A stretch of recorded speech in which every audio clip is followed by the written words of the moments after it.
So good morning to everyone, and thank you for coming. So before starting, let me ask you a question. How many of you ever hear about Triton? My assumption is that everyone, because you're here for the presentation. So most of you, this is good. So what we're going to try to do today is that we are showing to you a deep analysis of the Triton malware. Not only how to reverse engineer in the malware, but we're going to show like a detailed demo. But before going deep, let me introduce myself and also the other speaker here with me. So my name is Andrea Carcano. I started to do ICS cybersecurity a long time ago. I did a PhD focused on industrial control system cybersecurity at the beginning on the offensive side, and then I moved on the defensive side. And that was before Stuxnet, just to give you a little bit of timeline. I worked 3 years in a big oil and gas organization in the Security Operations Center, and then I founded Nozomi Networks, the company where I work for, and now I'm there as a founder and CPO. Hi everyone, my name is Younes Dragoni. I work as a security researcher at Nozomi Networks. I studied computer security in Italy, and I'm also a member of the Global Shaper community. Thanks for joining us. Hi, my name is Marina Krotofil. I started doing industrial control system security together with Andrea long before Stuxnet and before it became cool. My specialization is physical damage, mostly offensive, but because I also come in from academia background, you can't be offensive without having solutions. So I also designed a lot of defensive solutions. I previously worked as principal analyst at FireEye on the ICS security and as a lead researcher at Honeywell. Yep. So thank you. So now let's start to talk about what we're going to present today. So this is the agenda for today. We'll go through a general introduction, explain to you how was Triton and what Triton really did. So the second part of the presentation will be focused on basically try to understand how for an hacker could be hard or complicated, or how many resources are necessary to build an attack like Triton. So that is really important, right? We see many presentations of other researchers trying to analyze how Triton was built. So today we're going to show that you don't need to be a government, or you don't need to have tons of resources to build an attack like Triton. So, and in the third part of the presentation, we will go through a real demo. So we're going to show like the attack really working. As you know, the attack was missing the payload. We create a payload. We injected the payload on a real environment, and we film how the attack was working. And the last stage, we do an analysis about how was the real consequences and why the Triton attack didn't really work on this specific incident. So, but now let me turn the microphone to Marina for the first part. So yes, so of course we cannot proceed to Triton without introducing what are industrial control systems and safety instrumental system. Also because so that we all work on the same terminology and the same understanding what those systems are. So industrial control system, as you likely already know, it's an umbrella term for specialized purpose computing system and networks for monitoring and controlling the application in the physical world. And those applications could range from power generation, manufacturing, assembly line to building automation and agriculture. So, and similarly, when the attacker, for example, penetrating a financial network, his goal is in stealing money. Similarly, when the attacker penetrates an industrial control network, his goal, his interest is in disrupting a physical application. So, typically industrial control systems has a corporate network. They have SCADA network. They look the same, but they already we consider them those computing devices which already more related to the controlling physical processes. They typically called already as operational technology. Nevertheless, they both still computational devices, and people who deal with them, those are coming from background of computer science. And as soon as we move to the physical damage into the physical application as such, we're already dealing completely with engineering science. So the closer we come into the physical process, the devices becoming more specialized computing devices, and we typically know them as embedded systems. And those are cyber assets which are actually embedded into the physical application. That's why the systems are called cyber-physical systems. And subsequently, this type of attacks is called cyber-physical attacks. So the goal of the attack is called the disruption. We know that in the mass media, typically this scenario will be represented as a big explosion. It looks very, very impressive.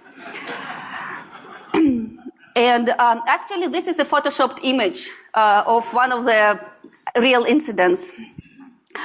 And the reason why these explosions are possible because cyber-physical systems are inherently hazardous. You have moving parts of the machinery, electrical hazards, flammable and toxic materials, fires and explosions.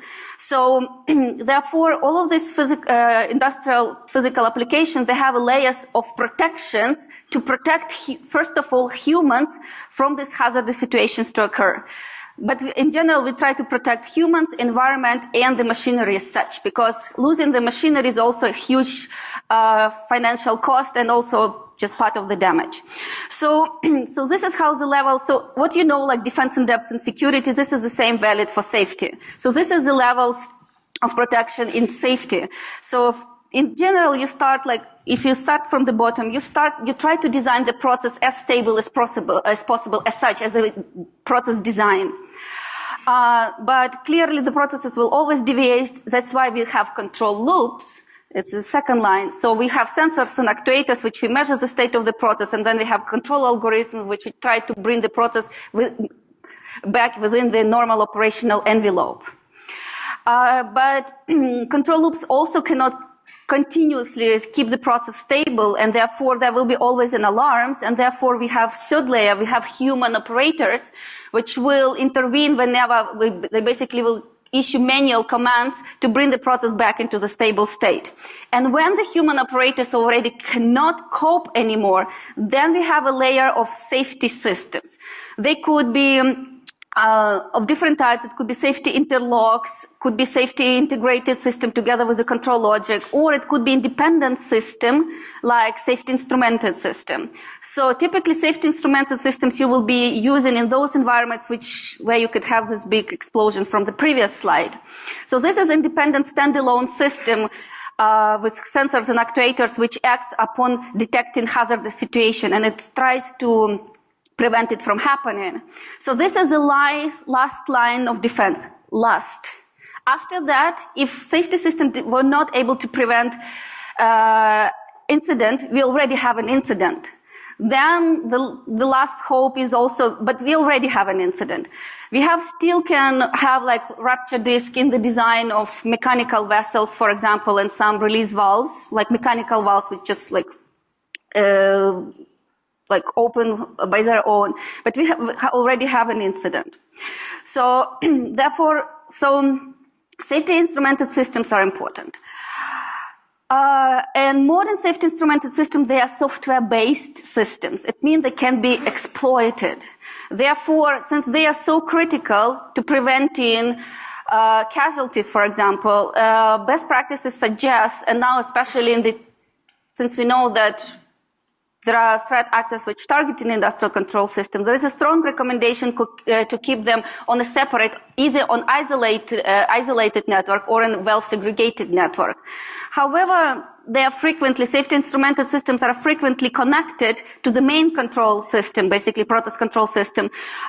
For data exchange, you then can compare data. For ease of maintenance, for convenience, low cost. Like, for example, there was one of the previous year, there was incident where the operators has lost entirely the DCS, and they could quickly switch to the SIS, and they were still controlling the process via the SIS because they lost networking access to the DCS. So, and also whenever you have like situation of the multi-vendor, so your main control system and safety systems of different vendors, then it's more difficult to segregate them, and they typically have some connections between each other. So as you could understand by now, that attack on a safety system will cause the most damaging outcome possible. And this was happened with Triton. The attackers tried to install a backdoor on the safety instrumented system on the controller. So we consider it as a milestone in the ICS security clearly because, you know, such an attack endangers the lives of the civilians working in the industrial facilities. So every large mass media, of course, highlighted this case, starting from the Wall Street Journal, Washington Post, and whatnot. So this is something like where it takes, like, let's say, the cyber war and this blurring age between cyber warfare and kinetic warfare somewhere to the next level, because cyber is becoming kinetical. So in a nutshell, what has happened, the attacker obtained remote access to the safety instrumented engineering station. With that, they obtain access ability to communicate with industrial controllers. So, and they try to install implant the controller. So what does it mean? So the attacker tried to inject a passive backdoor. Some people refer to this implant as remote access Trojan. But in a nutshell, it's a program which sits in the controller memory, and it allows the attacker to read arbitrary memory, to write into the memory, for example, your shell code, and then execute it. So basically what's happening, the controller is becoming your slave. So your wish is my command. Whatever you will tell me, I'll do it for you. Even though the Triton implant lives entirely in the memory, because safety instrumented systems typically, like safety controls typically never rebooted. So the only persistence which the attacker actually needed to achieve is to move it into the part of the firmware, which will not be part of the memory, which will not be overwritten by the override of the control logic. We will go through the steps through the presentation, so I will not detail right now. I'll pass it now to Andrea. Yeah, thank you. Thank you. So now I think some of you recognize this logo out there, right? So when I started to do research on ICS cybersecurity, I didn't have all these amazing tools, honestly. So, and, you know I looked young, but I started a long time ago. That was before Stuxnet, before, you know, the ICS cybersecurity was fashionable, let me say. So, before I go ahead, let me ask, how many of you really did research, you know, before Stuxnet, like, you know, 2005, 2006? 1, 2, 3, 4, probably 1%, 2% in the room. So, you know, in my experience is that when I started to do that, I remember I was working for the European Commission, and the goal was build a malware attack industrial control system. And of course, you know, I started to study, I started looking for information online. It was very, very hard to find any type of information related to the attacks. I don't know for you, Marina or Younes, if it was the same. Call myself geriatric millennial. You know, so at that time, yeah, there was no so much attack happening for the ICS systems, and the only document which was available was NIST standard, which I read like 10 times, and there was absolutely no documentation, was like no information, no YouTube videos, nothing. Google just did not index those files. They probably were there, but Google was not indexing them. So, for example, to learn the program PLC, I have to give a lot of calls to Siemens asking for free classes. So I was going into the classes together with teachers to learn how to program PLC. And right now, so for example, if you know to the virus total, you can download the engineering projects with a Griff Confidential. You can download every single manual, all the training from all, like script, whatever you call it. You will get all the trainings from all major companies on industrial equipment. So you now have so much learning materials which was not available before. Yeah. Younes, was for you also the same? I can say that I was the luckiest one between you, because when I started, I was plenty of stuff to deal with, to play with that. And for example, Shodan or other frameworks, there were really lots of stuff for have let's say a good starting point in this field. Yeah, definitely. So now, this is great. And why we are highlighting this slide? Why we're highlighting this topic? We're highlighting this topic because, as you can imagine, so the attack on industrial control system are become more sophisticated, but the skills that you really need for build an attack are, you know, at the end lower, because now you can find tons of information online. You know, even the Triton malware that we're here to, you know, analyze today, you can find it online now. So, you know, maybe not like in most common website, but it's there. So mainly the skills that you require are less. So here in these slides, we will analyze, we will see the number of vulnerability discovered in the last period, in the last 10 years. And as you can see, in the last years, you know, the growth of the number of vulnerability discovered is growing exponentially. So, and that is not because, you know, these systems are becoming less secure in the last few years, but it's just because now the community is very active. Now you can feel that everyone, so probably some of you are working for, you know, industrial control system, you know, organizations, some of you are researchers, some of you are working for vendors, but now, you know, the topic is very hot and is growing. And actually, because the systems are never been, of course, we know they never been designed with the security in mind. So a lot of also all low-skill researchers who just start in vulnerability research, they start with the ICS because it's easier. So, for example, one of our dearest friends, Aaron Leverett, when he wanted to learn how is it web exploitation, he started with industrial switches to exploit and build web servers because, well, that's where all the vulnerabilities are. So that was his first. Yeah. So now we talked at the beginning. So one of the goals of this presentation was show to you what an hacker really have to do if you want to build an attack like Triton. What are the steps that you need to follow if you want to build an attack like Triton? So first step, you need to gather intelligence. You need to gather information. So that's the first step. So I don't know how many of you, but usually I never read a manual. In the past, I never read a manual of every single product. I start to read the manual when I start to, you know, to be focused on cybersecurity. Because inside the manual, you can find tons of information. So that is the first starting point if you want to attack any type of system. So the second thing is to build a shopping list. If you really want to attack an industrial control system, you need to know exactly an industrial control system for all the different points of view. So build a shopping list with all the things that you need. So second, reverse engineering. As soon as you have all the reverse engineering, as soon as you have all the components, of course, reverse engineering is very important. Not only about the software and the hardware, but also about the protocols, because you need to understand how to communicate with the controller. You know, as many of you know, there is a dedicated protocols for industrial control system. Some of them are proprietary, some of them are open. But, you know, the most important thing is that you need to understand that protocol. So now let's start from the first point, gathering information. So as I mentioned at the beginning, reading the manual is very, very important, right? Inside the manual, you can find tons of information. And how you will find a manual of such a system, right? So is a system not easy in theory to find? You cannot run in your shop and basically buy, you know, one Triton system. How you can find it? So, and if you ever look online in any famous even website like a marketplace, you cannot imagine how many information and how many things you can find related to ICS controllers. So that is just an example. You need a Triton manual, and you don't know anyone from Schneider, you know, you don't know how to get it. You can get it online with a small investment. So, and why is important? I don't want to, you know, deep dive on all the documentation that you can read and download it, but that is, for example, an important piece. If you ever did a reverse engineering of a malware, you know that you need to understand, you know, for which microprocessor was compiled that specific piece of software, if you need to do a reverse engineering.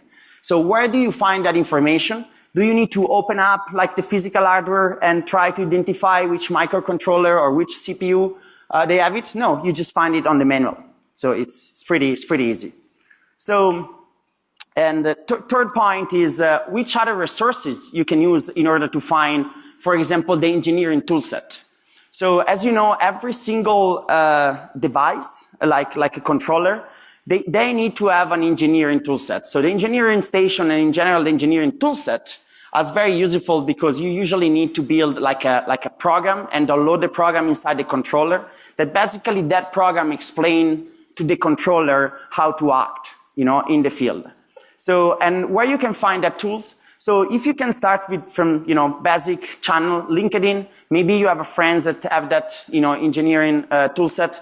You can ask to the asset owner, if you know an asset owner that have that software.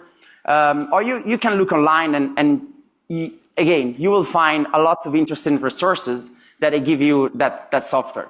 So for example, in this case, so for having the full complete toolset, engineering toolset for, you know, talk with the Triton system, if you go on this Chinese website, I don't know how many of you recognize it, but it's very famous on China, is Alibaba, for $3. and we try it, right? Just because we were curious, we try it. For $3, they send you the completely tool set for, for basically talk with the Triton station. And was not that complicated. And, they even have more than one, right? They have many. So that is, how you basically can obtain, the software necessary to talk with the Triton system. So another important piece is the firmware. So as you know, these specific controllers are not running over Linux or over Windows, but they have their own firmware, and it's very important to get that firmware because you need to understand how the firmware is built. If you need to find a zero-day vulnerability, it's very important to know that firmware. Some of the other researchers in the community published a very interesting research on how to get the firmware by opening up the hardware. So they basically open physically the Triton controller and they extract the firmware. That was very interesting. The skills required for doing that is very high, and the risk is also high because if you make any mistake, you need basically to destroy. You risk to destroy the hardware. So that is one option to get the firmware. But as an hacker, you always want to try to be smart. So a way to find an hacker, for example, is inside the Triton Software. There was basically already inside a set. Here you can see a set of all the different firmware version of all the different version. So there is probably 10 different versions, and so that was perfect. So no hardware hacking was necessary. It was easy. Download it, and for us it was easy to analyze it. So third part is on the shopping list is related to buy the physical equipment. You really want to build an attack like that, you need to get familiar with your physical system. So how you can buy a really Triton station? Where do you find a real Triton station? And again, if you look at the marketplace, doesn't matter if you don't have the direct contact with the vendor. If you look at the marketplace, you can find a lots of interesting material online. So here is just an example. All the piece that you need for build your own base, the Triton station, for test all this type of equipment. And as you see, the investment is not that crazy. Even if you ask an approval of that budget, if you want to build your laboratory in your company, it's not crazy. Probably, your CIO or your CISO probably will approve a budget like that. So, that's just an example for sure. It's not. So I saw many articles saying for build a malware like that, you need like a high investment in terms of time, in terms of resources, and also economic resources. But I don't think it's the case. So that is an example. So the third part that is very important is the reverse engineering. So, Younes? Okay, let's have some fun, guys. So first of all, how many of you have already played with this engineering software? Just quite a few, no one? That's good, okay. So we started to focus our attention on the main engineering software, that is the TreeStation 1131 version 4.9.0. And we started to focus on the different DLLs and files that you can find inside of it. And if you just look at the image, you can see that from the description of each file, you can just extract lots of information. So you can, let's say, reduce their scope and analyze the necessary files that you think more useful for your main goal. One of the examples is we focus our attention on these particular configuration files that if you just parse it properly, you can obtain all the different models that can work in a Triton controller. Okay, so just some information that you can extract quite a bit easily, or other information that we were able to extract from the engineering software are also based on the concept of the user credential that are related to each project. So each project is related to a specific default credential, but you can also, and obviously those credentials you can find it in the manual, sorry. And you can also change this default credential with custom ones. If you have several operators that's working group, you can split the project based on their needs. And as soon as you try to log inside one of those projects with the wrong username or password, obviously, you will come up with this error message that you're not authorized to open this project because your username is not present inside the project. But what if there's a way? Yeah, so very quick here. So that was an important finding of our research. Was never disclosed until today. So we are disclosing that also in according directly with Schneider Electric. But if you start to do reverse engineering as we did, basically we identified that there was a users embedded inside the system. This is a super admin users that basically have the ability to show a very nice, interesting menu inside a TriStation, and that is the menu. You can see how it's called the menu. So you just need to know that user and that password, and basically you become a super admin of the TriStation. And even if you have any type of project protected by password, with that user, you will get all the information. You need to have a debugging message. As you know, with this menu called backdoor, you can basically see all, you can basically activate any debugging message, any message very useful, if you are an hacker. So just to be clear, there was no connection between the Triton malware and this menu. So there is no connection, no analysis that we see. We didn't find any connection, any proof that the attacker knew about these users. But of course, as you can imagine, as an hacker, now you know many of information. So we decided to don't disclose the name of the user, just to don't give information to eventually hackers that tomorrow want to do some bad stuff on our safety system. And this is just an example, right, about how many information you can get if you are that user and if you activate a couple of that flag that you see in the backdoor menu. You can get tons of information that are very useful for the intelligence of building that malware. So now let me say, of course, we are working in collaboration with Schneider, and it's very important to say, first of all, there was no connection between the attack and this finding that we found. So this user is active and hidden until the version 4.9.0 of the Triton software. That is an official statement from Schneider Electric that basically they claim that from the version 0.1 was public in the manual. That these users was there, and in theory, in the latest version of the TriStation software, the users is not anymore there. We didn't test it, but that is what Schneider declared about these specific users. So now let's try to move very quick on the last point, that is reverse engineering of the protocol. We talk about how to gather information. We talk about how to buy the equipment. We talk about how to do the reverse engineering of the TriStation software needed for communicating with the Triton system. The last point is that we need to understand the protocols. So do the reverse engineering of the protocol. Yeah, and mainly we need to be able to speak the same language of our target. Okay, so for doing the reverse engineering of the protocol, mainly if it is a proprietary one, you can have two approaches. You can start from ground zero and losing your head in raw data and using washer, stuff like that, and trying to understand each bit, the meaning of each byte.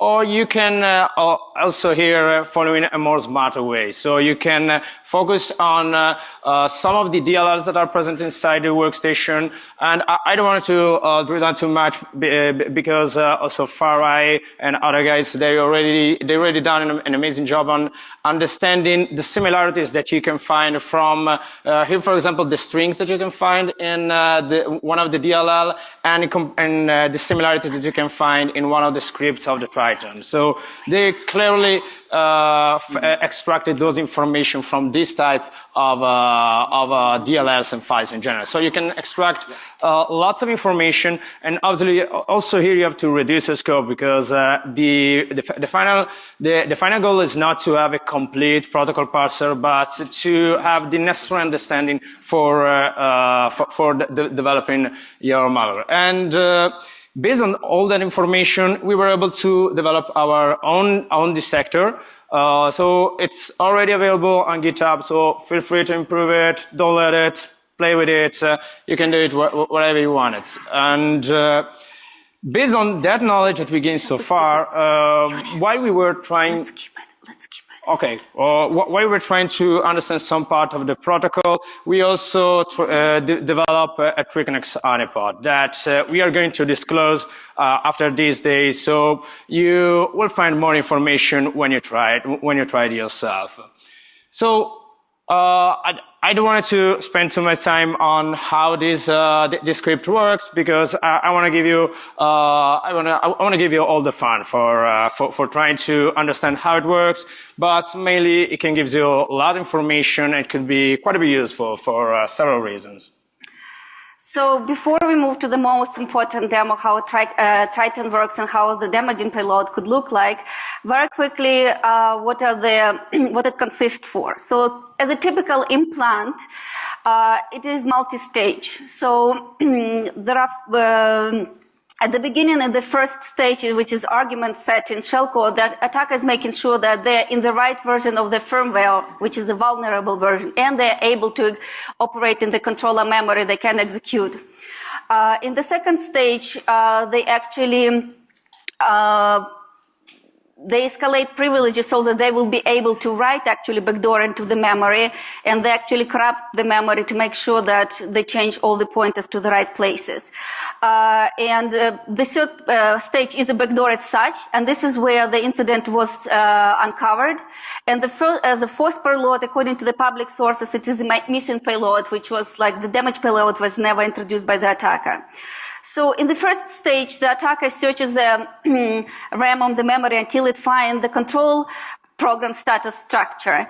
And actually, in that structure, the attacker is looking for the fstat field and try to change its value. And it actually could be any value. And as soon as if the attacker is successful, they understand that they're in the right version of the firmware. So this is how it looks like when you look at this at the protocol layer. So the attacker is searching for that fstat field, and the default value is actually 0. And then the attacker is trying to change that value into 384. And it's a random number. It could be any number. It's just with that, the attacker is declared that they are in the right memory and they can be executing in the memory. So the third stage is, the second stage is injector. So, in this part, so basically, what's important to know that inject and main, they actually injected together in the following structures you see on the slide. And the injector is specifically is also looking for the machine state register, which is specific to this PowerPC processor architecture. With that, the attacker is trying to escalate privileges by writing specific value into specific locations. And the attacker needs to escalate privileges so that it could actually write IMAIN, it's basically relocate IMAIN into the specific firmware memory where they did not have rights to write. And as you can see, that IMAIN is between two values, 1, 2, 3, 4, and 5, 6, 7, 8, 9, 8. The attackers need these numbers to find the IMAIN in the memory during the injection, and then to relocate it into into the safer part of the memory. So, and then with that, the attack, their backdoor is becoming part of the firmware. It actually reacts to get MP status function code. And so basically, the attacker is modifying the handler of this function code, of this function code, so that it will be pointing to the IMAIN, to the backdoor. It also patches the memory so that, because there is continuous verification whether in-memory firmware and on the flash drive is the same. So it patches so that this verification will be always successful. So the attacker obviously, so the codes of the Triton malware, they contain tons of debugging messages, which shows that the attacker tried so many ways to inject that backdoor into the firmware, and they were often unsuccessful, and they had a debugging message for every unsuccess, so basically for every edge case. So this is how it looks like when you execute the Triton. So now we move to the demo, Triton in action. And how many of you remember that after Stuxnet, a couple of companies was showing the experiment with balloon, to explode the balloon? Anybody remembers? Yes. So we just, to kind of compare the Stuxnet, and in the honor Stuxnet, we decided to go with the same experiment. So this is our testbed, how it looked like. We mainly have our Triton controller, so a low-density chassis with the necessary models. And we have also our terminal panel that is directly connected to the Marshall connector, and at the same time is connected to the field device that in this time is a compressor that is connected to a balloon and has to control the inflation-deflation phase. Okay. So the safe logic that it is inside the controller is mainly created by a simple counter that has to control and check when you have to inflate the air inside the balloon and when you have to deflate. So the safety value is when the counter is reached the value 28, the inflation phase is its hands and it starts the deflation phase. Okay, so what if we were able to change that counter with a huge negative number so that it never reached or it took too much to reach the value of 28 and it restart the process? So in this case, as Younes were saying, you know, is a basic example, but that's actually show you how the safety system are important. And which type of information basically they are protecting, or which type of the process are protecting. So, and of course, you know, you need to imagine that the balloon could be any type of other critical system that can create a huge damage. As Marina said at the beginning, remember, the safety system is the last barrier that you have on a critical infrastructure. If you're able to act the safety system, you're done. There is no any other limitation on prevent any disaster. Completely agree, definitely. So here we have our first setup though. So this is the engineering software. So the first thing that we are going to do is to upload this logic, this safe logic inside the controller.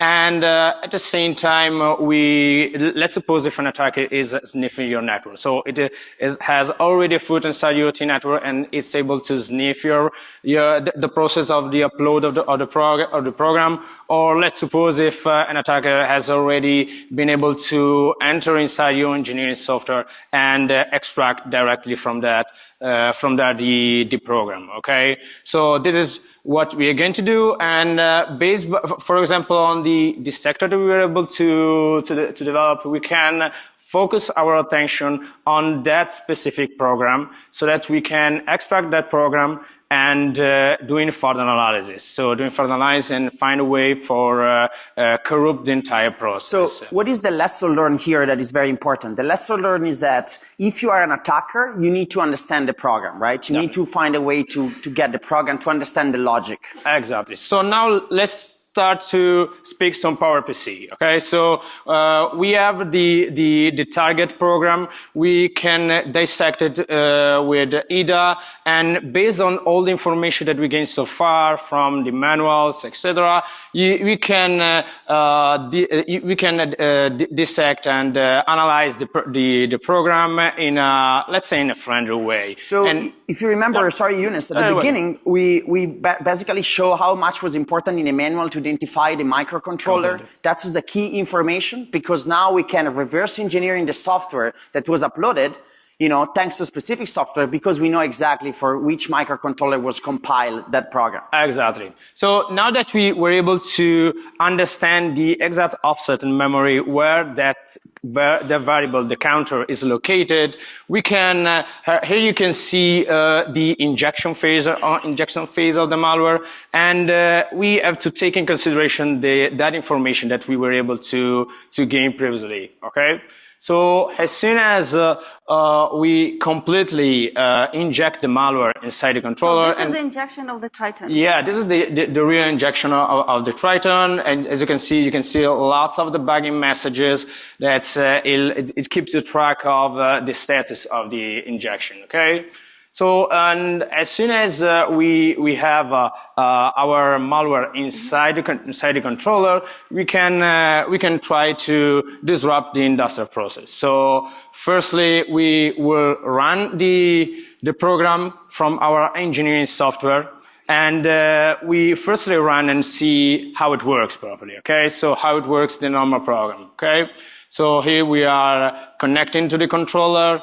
and we are running the program inside of it. And on the other part of the screen, you will see, and in the meantime, sorry, we are also watching that specific offset of the memory so that we can check the value of the counter. And you can see that this is the normal process, so the inflation of the year and the deflation phase, and the value of the counter is normally in the range that we specified in the project. Okay, so from now there's nothing strange. From the engineering software, you can also monitoring the value of the counter directly from the software itself, as you can see. So it's all normal, nothing strange, and as you can see, as we watch, the value is acting normally. So what if we start to change that value with a huge negative number? Okay, so now we are ready to run our script, so use the property of the malware for changing that value. And as soon as we change that value, as you can see on the second terminal, you will definitely see the change of the current value. That is a huge negative value. Okay, and this is for continuing the inflation phase. For really lots time, okay? So we find out that this is really a die-hard balloon, so we have to accelerate a little bit of process. So, but the meaning is simple, okay? So, and the meaning and also the consequences are simple, because at the end we will have an explosion of it, okay? It's unbelievable as you can imagine, how hard was that balloon. It's really that hard. Come on, it's not exploding. Definitely. We discover late, okay? Definitely. So this is a possible consequence of an attack, but we have to prevent this type of issues before being able to protect him. Yeah, thank you, Younes. Thank you for the demo. So as you can see here, that was a real injection. So it was like just the payload injected in a real malware, and we basically show a demo. Now let me go a little bit quick here. So what we did also, we realized that we gain a lot of knowledge as a researcher about this malware. So we decide to to actually publish some of the things that we did. So here you can find, three main tools. So one is the passive dissector. So how to basically discover if there is a Triton infection, happening. So the second part is something that we developed also in-house, but also Schneider, for all his users, is publishing a specific tool active to identify if your Triconnect system is infected. And the third one is an honeypot, actually simulate an entire Triconnect system. Download it, play with it. Please feel free to improve it or just contact us if you want to know any other information. But everything is public on GitHub. So very quick on the detection. So the detection phase basically is based on the fact that the Triton malware is adding a specific signature. I don't want to enter in the details, but is adding a specific signature on the payload when it's basically uploading itself on the Triconnect system. And basically we can identify, we know how the signature is calculated, and we can identify it. So, but if you download Wireshark and you play with it, you will see basically, we actually publish it on how to identify it. So now to summarize, let me leave the stage to Marina. Well, quickly, you probably noticed that we just tried to follow the attacker steps about like how would we build an exploit like Triton, and we extensively tested it. It works like magic. So we had, as our model, we had a singular main processor. In any industrial facility, you will have a triple redundancy. The malware works, so it's unclear why the malware has failed. And then we develop a lot of tools to dissect the protocols, to detect the malware.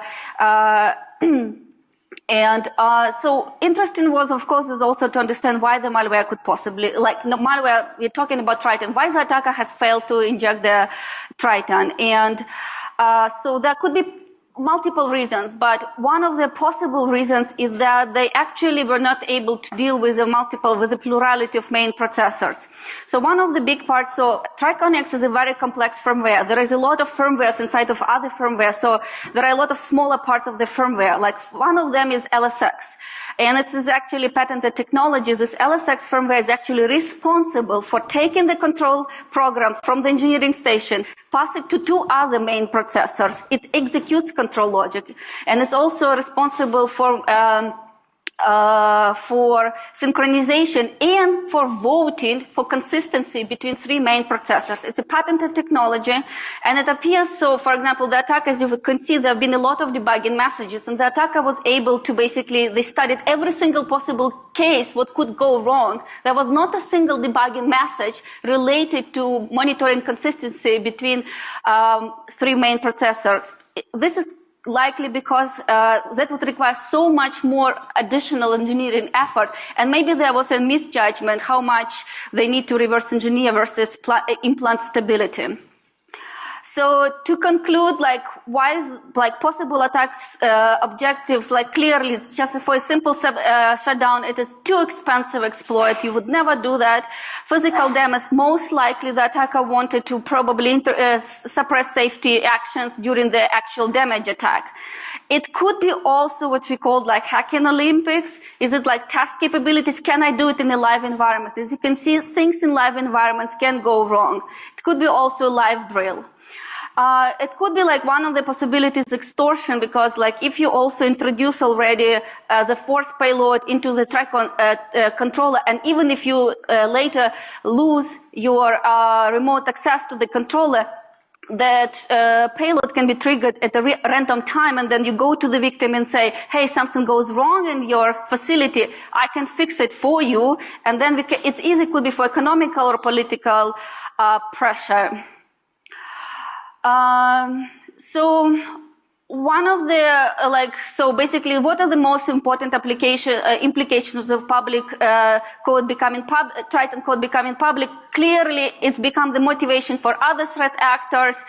It's raised the bar, this move forward, this red line, and so on. But it also, the positive side that alerts industrial and critical infrastructure organizations to include safety instruments system into the risk assessment. And the most important, and this is where the message which we wanted you to take home with you, is that the moment is now to start creating auditing and forensic tools for embedded systems. Right now, asset owners have no tools to determine, is my device potentially tampered with? There is no auditing tools for that.